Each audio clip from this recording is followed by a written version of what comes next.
Hi, I'm Zeke with Website Depot. Today we're going to be talking about an issue that has been prevailing and affecting a lot of small business owners' websites, and that's ADA compliance.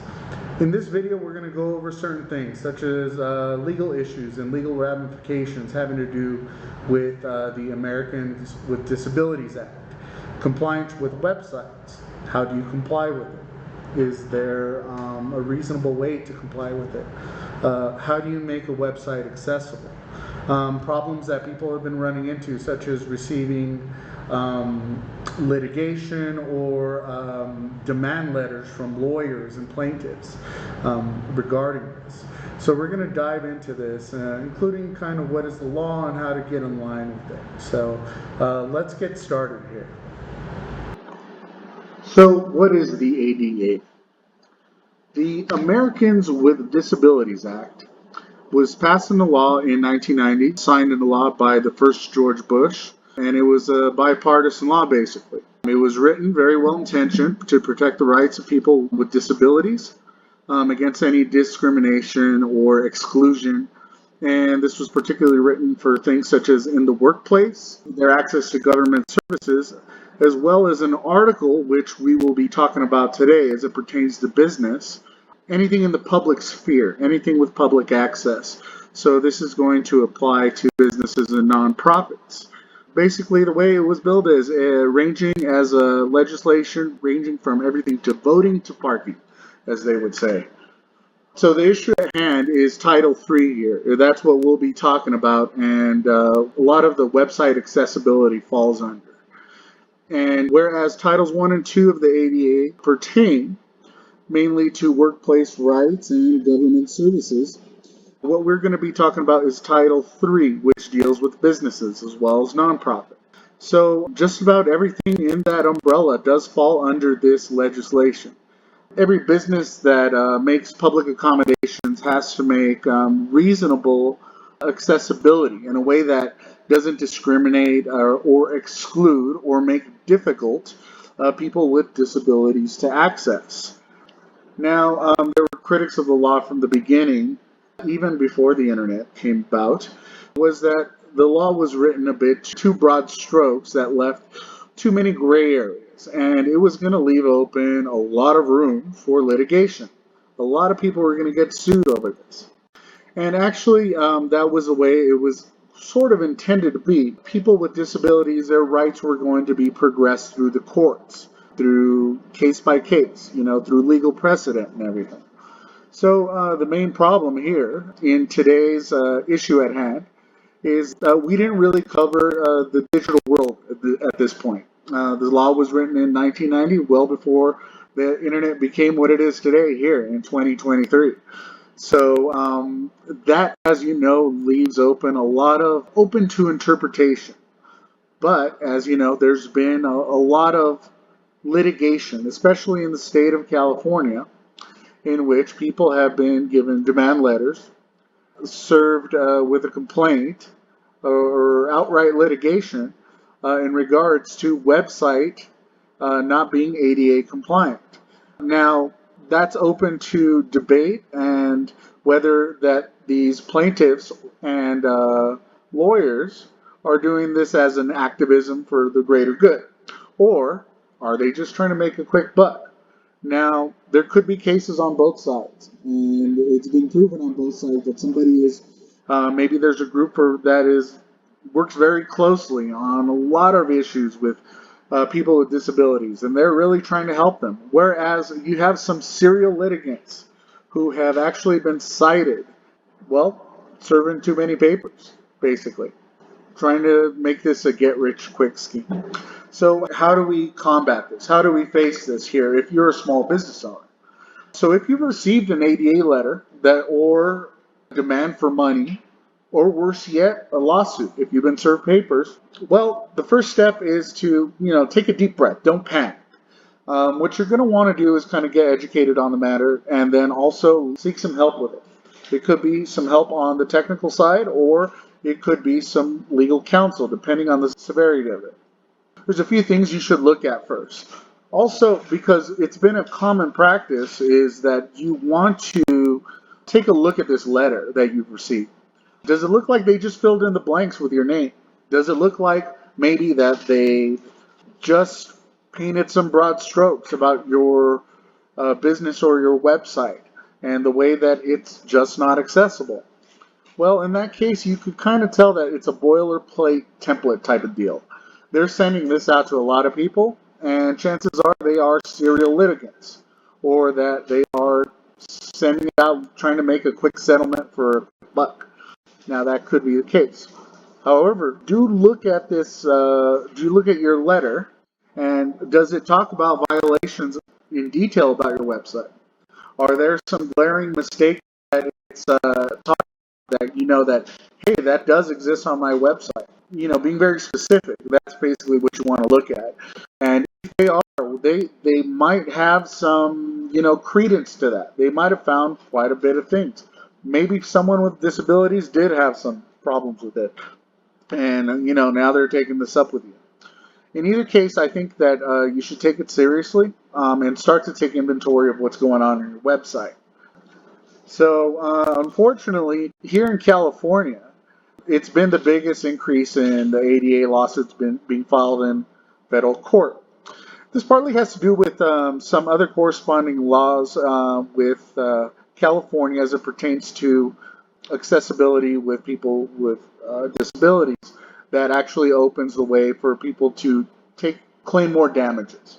So that's kind of why California has been more of a litigious state in this instance, because it's kind of combining two laws, the state law and the federal law, into some of the complaints.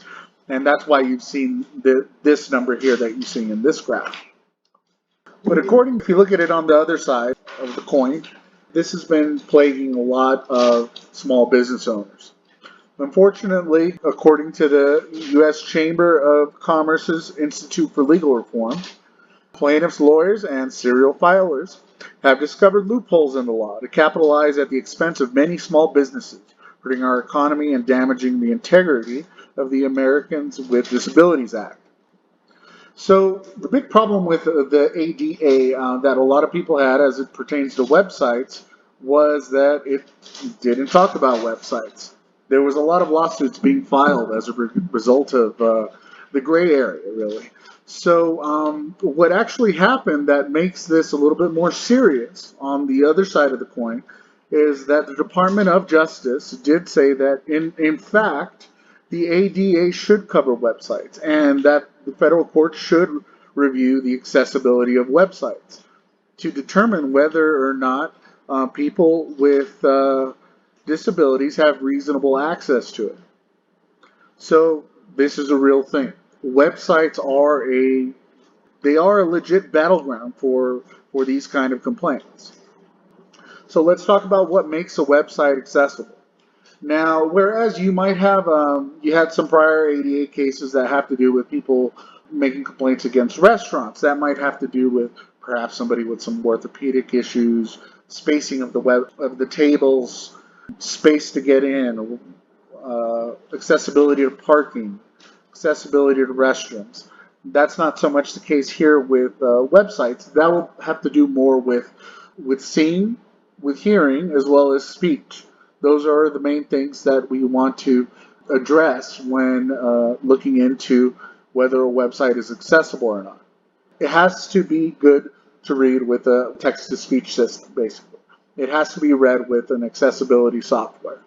You should be able to navigate with a keyboard and by pushing through tab. It cannot be solely moved around by a mouse. You can't be scrolling just with a mouse and getting to the elements of the website. Also, buttons should be marked correctly. They should be named and titled in a way that an accessibility issue, perhaps with sight or hearing, would be able to read it or to have it spelled out, or to hear it if they're not able to see as well. So the buttons and the accessibility software should be able to translate that on your website. If you have videos on it, it would behoove you to have captions of them for people that cannot hear the content. Most media has the ability to do alt attributes on it, and I suggest very highly on that, as that's one of the main parts of what you should do to those elements. is add a descriptive alt attribute to images, to videos, as well as other visuals that are basically objects that have the ability to be named within the coding of a website.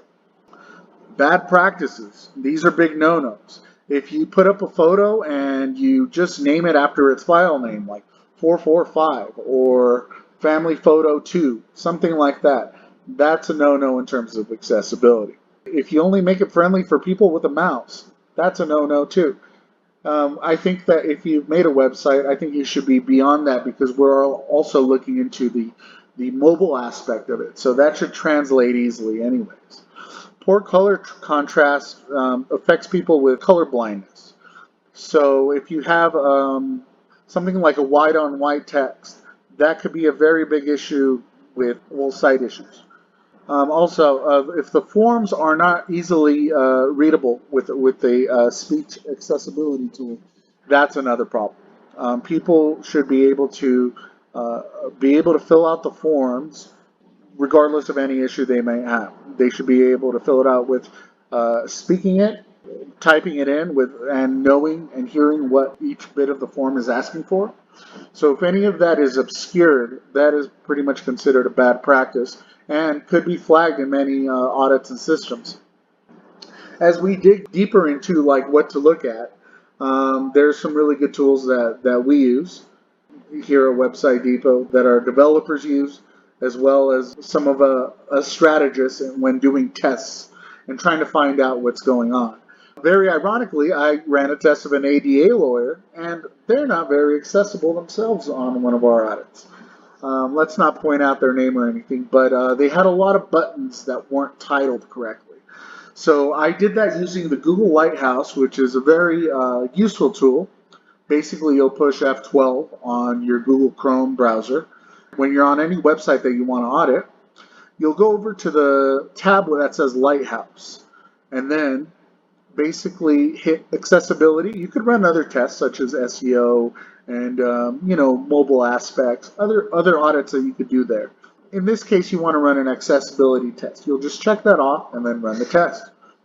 It's going to point out just about everything that might be inaccessible, hard to read, that is not properly titled. It's going to actually point those actual things out to you from your website right then and there, which makes this a very valuable tool. It's a good thing to, if you ever run into these problems, with legal letters and litigation, that kind of stuff, that's something that you could go to and take inventory right away on your website. W3.org, W3C. So this is a consortium of people that have come together to put together best practices around the world. So this is through many different languages, as well as, industries that have put together best practices. And actually, the Department of Justice has cited this as a proper guideline for people to follow as a best practices. I invite you to go on w3.org. There's some very easy to understand steps to take on your website that you could do, as well as follow this URL down below here. It actually gives you like a full list of, to-dos and how to do that. Some of which is a little bit more technical. So if you know how to do it, if you're pretty good with websites, you could go ahead and apply what it says right there. Or if not, you have people like, the folks at Website Depot or your personal. So that is a basic rundown in a nutshell of ADA accessibility as it pertains to websites. If you receive one of these letters, or worse yet, if you get served papers, or if you just want to get out ahead of this thing, first of all, don't panic. There's no need for that. Just go ahead and take the steps towards making your website accessible. And it's also important to note that what happens when these things go to court. If it ever goes to court, the most common thing that happens is that if you get ruled against by a judge, usually what happens is you have to pay legal fees of the plaintiff, which is why a lot of lawyers are very eager to go ahead and file. And also, it's like a fix-it ticket in a way. You have to pay for the cost of fixing these issues to basically make it right. I would say always steer away from, curbing to the demands of a very large amount. Don't go for, those large sums that you might be getting extorted for. That's my advice really on that. But like I said, we'll be revisiting some of the technical stuff very soon in a future video. And yeah, if some stuff is a bit too technical, then I always advise getting in touch with somebody at the team at Website Depot, or anybody that you have contracted as a developer. As well as, yeah, go ahead and take the time to learn how to do that. It is somewhat time intensive, but it is something that is worthwhile for preserving the website of your business. It's very much a part of the lifeblood of it. I advise taking this seriously. Go ahead and give us a call or reach out to me, Zeke at Website Depot, if you have any more questions about this video, or drop a comment and we'll be happy to answer that for you.